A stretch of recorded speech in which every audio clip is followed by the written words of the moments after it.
نقدر نقول انه امام وزيزو الموسم اللي فات كانوا افضل من شيكابالا. شيكابالا، بص شيكابالا ما بيتقارنش بحد طول تاريخه. واضحه وصريحه عشان عندنا فاصل. بص شيكابالا ما يتقارنش بحد طول تاريخه. على التاريخ، على مدى التاريخ. شيكابالا ده اسطوره من اساطير الكره المصريه.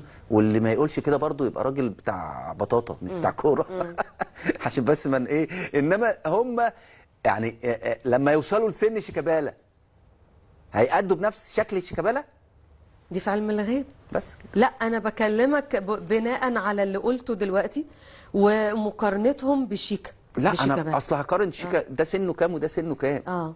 شيكابالا وهو في سنهم ولا واحد فيهم كان يبقى ضعف ولا واحد فيهم يبقى سوري يعني رباط الجزمه بتاعته.